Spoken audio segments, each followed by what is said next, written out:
Hello, I'm Julia. Welcome to the MindMatters Panel. Almost 2,000 years ago, Marcus Aurelius wrote, "Very little is needed to make a happy life. It's all within yourself, in your way of thinking." Well, yes, he has a good point, but sometimes people need a little help and more information to change their way of thinking.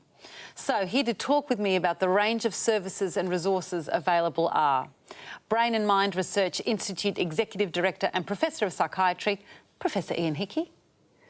ReachOut.com CEO Jono Nicholas, Headspace School Support National Manager Kristen Douglas, Deputy Principal Rob Blackley, and school psychologist Sarah Innes.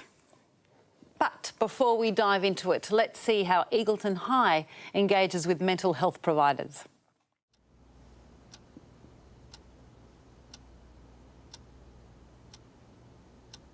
We're a school, not a mental health service. So while we believe that positive mental health drives our academic performance, we don't try and do it all ourselves. Instead, we reach out to all sorts of mental service providers that can help us extend our capabilities. Right now, we're adding a new provider, Madam Esmeralda. I have found his problem. The Nine of Cups. You cannot perform in the school play. I'm Romeo, and now he chooses Juliet. She's so hot. She will destroy you. It is foretold. Man. Total professional. So, Ian, I'm wondering if you've got a Queen of Cups in there at all. Oh, fantastic. No need to go fish. Oh, look, that's ridiculous. That's obviously not the best choice of service provider, obviously.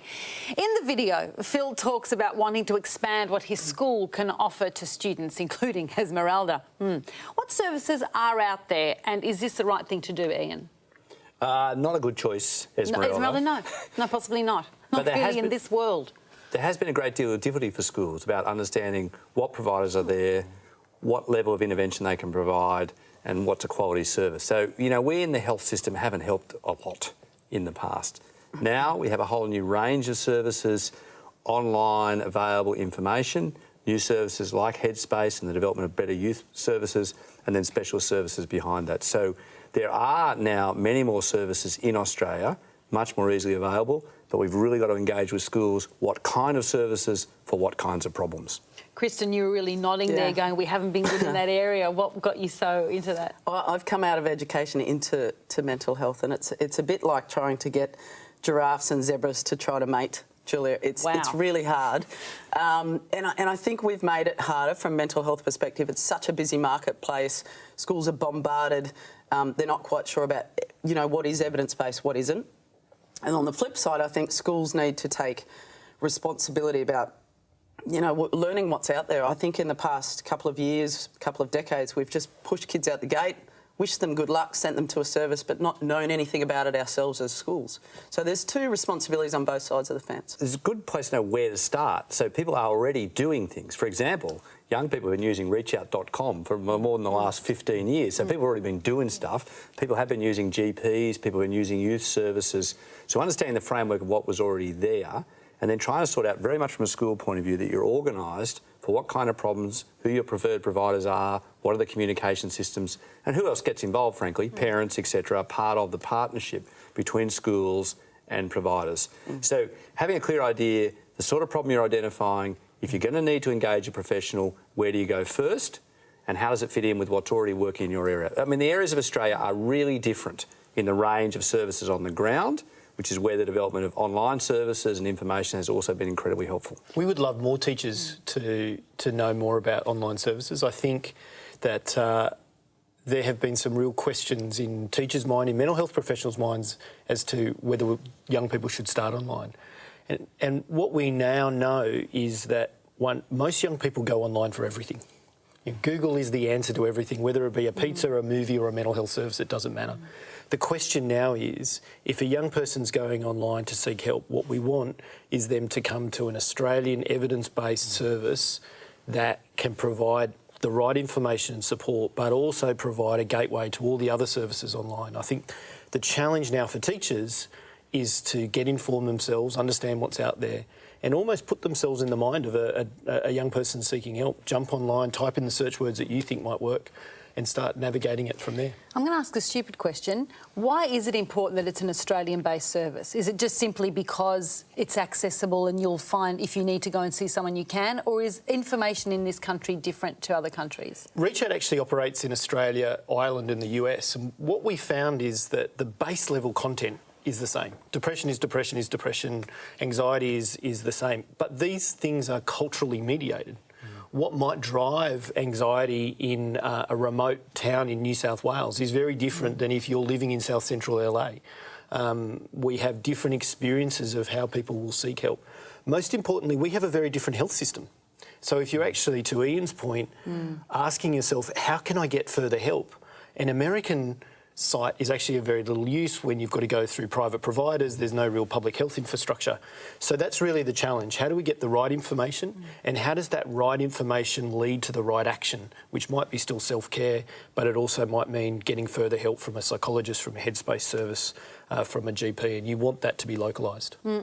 What do you do if you don't have access to local services, Kristen? Oh, Julia, that's hard. And look, there's lots of communities that don't have comprehensive numbers of services. I think try to be creative. And look, one of the best strategies I've seen in school communities is talking to principals up the road, talking to schools up the road, sharing resources, that sort of stuff. I think there's lots of creative strategies, obviously online. But I also think that there's lots of national services that will possibly come to you. So if you're creating a mental health hub, you know, you can talk to different national services, hopefully, advocate for funding through government, that sort of thing. One of the challenges that we've got in mental health is when someone's going through a tough time, we almost automatically think they have to talk to someone. Now, that's actually not true of our own experience. Most people actually get through tough times by reading, by thinking it through, by talking with their family and friends and getting the right strategies. So I think the opportunity there for schools and for teachers is to think about this holistically. Understand what are the options available to me in my community, when are those options available, and make sure ultimately that we can spend time working with the young person to find the right service for them, whether that be online, whether that be telephone, or whether that be face-to-face. So one of the key issues is not everyone needs a specialised service. You don't need to go to a specialised children's hospital for every kid that gets sick. So I think one of the mysteries about the mental health area is, my God, it's a mental health problem. I must get a very specialised psychiatrist, clinical psychologist, and I can't find one locally. I mean, that's a misunderstanding. I mean, most communities in Australia do have good local primary care sort of services, and the school's an important part of that. And often people don't know who's up the road or what other service is actually there. They just haven't got organised. So a bit like in the picture board behind, you know, the Esmeralda, you know, there was everyone there, but no one really knows what that is. So what you actually see in regional Australia is often better sense of the co-location of services. Often we can be quite chaotic in the city and, in fact, in competition with each other around services. I'm fortunate in the area where I'm working up in Melton that we've got a very active youth services where we have very good communication channels between us, where they openly would come and promote what programs are available, what services are available within our local area. So for many of the staff, they would be unaware that a lot of these services are available. So it's also about educating the staff, and that would be a particular function and role, as we spoke about this morning, about our action team, is actually taking that to the staff so that they are aware. Sarah, you're also in schools. What other services have you used? Definitely local government, community services to do within our local council, Headspace, Reach Out, local GPs I know of who are really good with young people. I'll often make that referral. I have a good team of psychologists within the community who I speak with regularly and refer to, and so it's a huge broad range there. What should schools expect and what outcomes should they expect, Kristen? This needs to be an architected space. It needs to be planned for. As much as you plan for literacy and numeracy, you need to plan for mental health and student wellbeing. So at the beginning of the year, at the end of the year, privilege the same amount of time that you give other subjects and other faculties, you know, and considered thought about how we're going to engage services, maybe request, you know, some expectations of that service.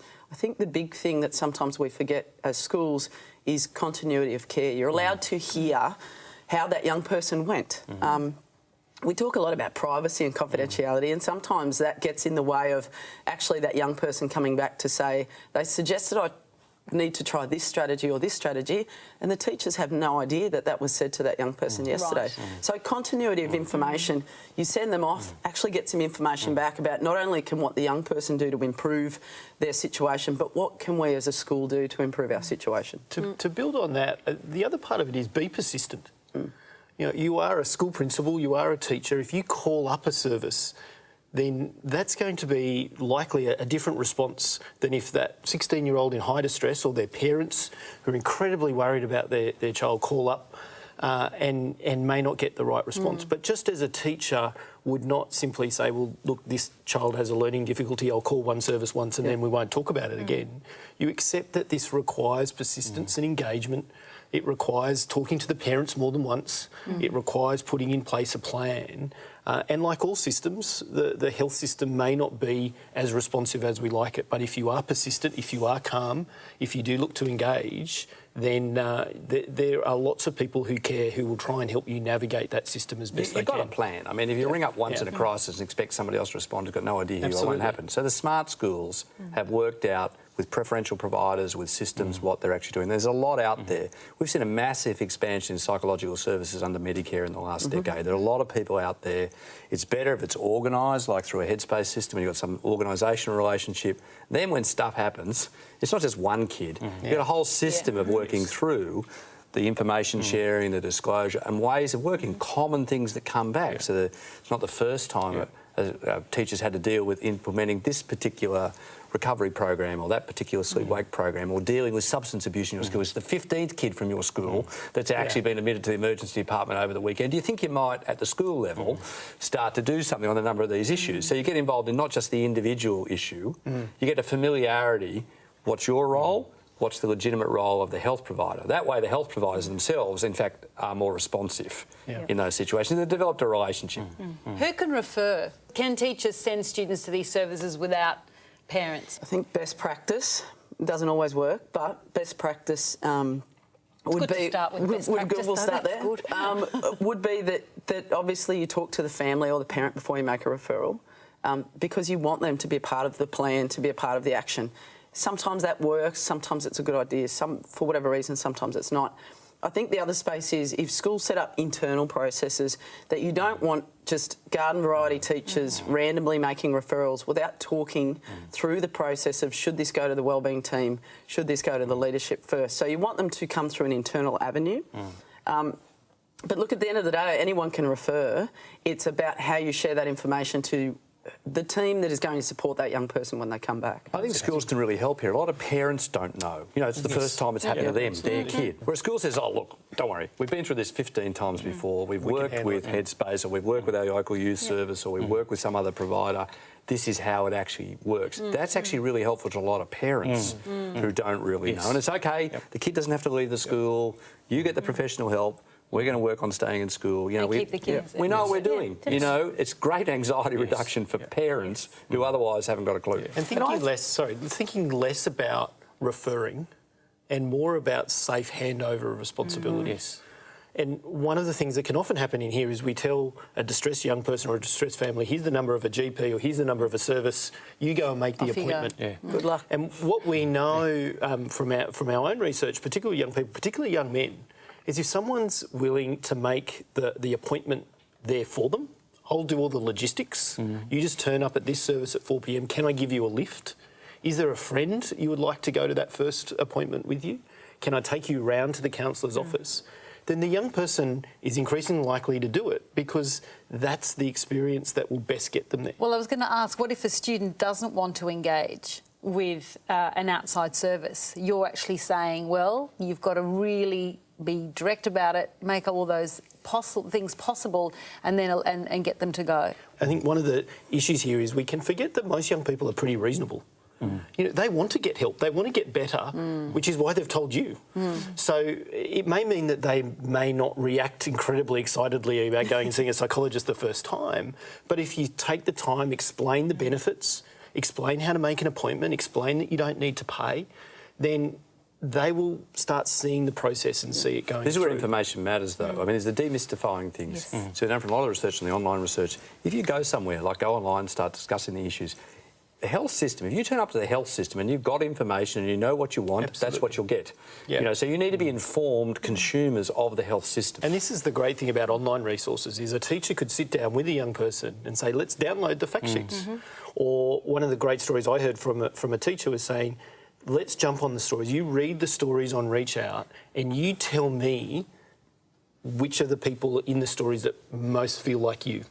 And so all of a sudden they're getting a connection around language that young person can start telling their internal world, which is pretty hard in a story sense. And then it's about, well, what are the actions in the fact sheet? What can we do together? So automatically the young person is getting more informed. They're starting to tell their story and they're then leading on to action. And from a young person's point of view, they're driving that process. And that's always a great thing whenever you seek help, whether it be for a physical health issue or a mental health issue. So to wrap up, I will give the final word to Kristen Douglas from Headspace. What's your one takeaway for school staff? Julia, it's simple. Be well planned in your partnerships. Go and actually meet services before you have any problems or referrals. And I think the golden rule is simple. If there's a service, could you measure whether you would send your child there? You know, do you feel comfortable in that space providing? And there's nothing wrong with getting services to come to you and having that as a local trusted space. I think that's the key message. Thank you.